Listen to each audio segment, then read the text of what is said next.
Welcome to the National Endowment for Democracy and our 18th annual Seymour Martin Lipset Lecture on Democracy in the World. Good evening to our guests here at our Washington headquarters and to our broadcast audience around the world. I'm Damon Wilson, President and CEO of the Endowment, and I'm honored to kick off this year's event. Distinguished guests. The Lipset Lecture is a remarkable tradition, but this tradition is also very much about the future. Tonight, we're paying respect to one of the great scholars of democracy in the 20th century by taking on one of the great challenges to democracy in the 21st century. This year, we are especially pleased that the brilliant Ron Deibert, Professor of Political Science and Director of the Citizen Lab at the Munk School of Global Affairs and Public Policy at the University of Toronto, is delivering the lecture live from here in Washington on the topic of digital subversion.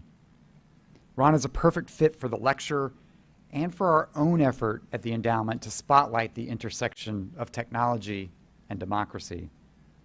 NED board member Ambassador Eileen Donahoe, who is also the executive director of the Global Digital Policy Incubator at Stanford University, will moderate the question and answer portion of the program. Ron, Eileen, we are delighted to have you with us. Thank you in advance. The Endowment's International Forum for Democratic Studies and the Munk School for Global Affairs at the University of Toronto inaugurated this joint endeavor in 2004. The Embassy of Canada, the United States, has been a gracious co-sponsor and partner from the beginning of this lecture series.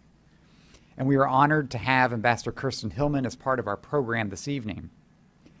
This lecture, of course, is named for one of the great public intellectuals of the 20th century, Seymour Martin Lipset, who himself had a deep and abiding interest in the political landscapes and culture of the United States and Canada. And we are so honored to be joined this evening by Marty's widow, Sydney Lipset, who is with us here in the room. Thank you for coming out tonight. Thank you for being with us. I also want to acknowledge Martin Loken, the political counselor at the Canadian Embassy, who's been our longtime partner on this with his terrific team.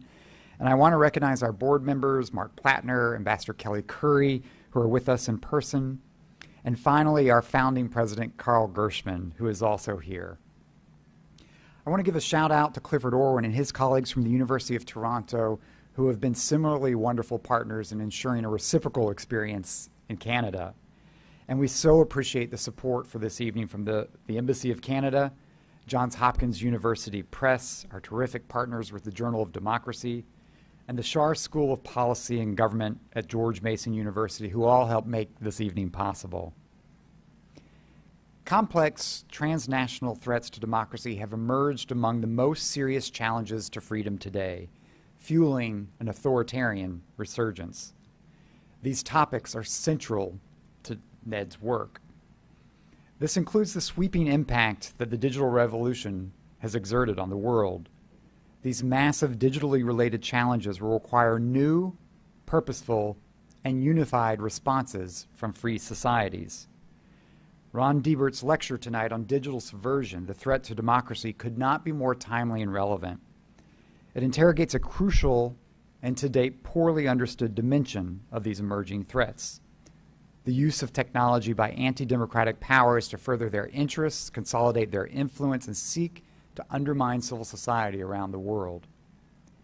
For us at the Endowment, this is not obviously just an intellectual enterprise. This is a major focus of our work. And so we view tonight's lecture as a scene setter not only for next week's Summit for Democracy here in Washington, but also for NED's own conference the evening before on rebuilding democratic momentum.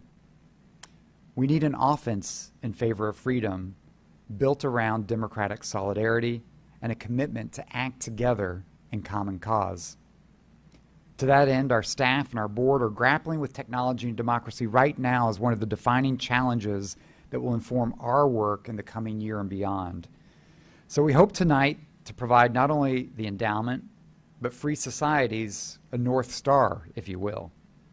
And that's why Canada's own leadership on democracy, human rights, and issues of technology are so welcome as we head into the summit. So with that, please turn your attention to the video from Ambassador Kirsten Hillman for her welcoming remarks.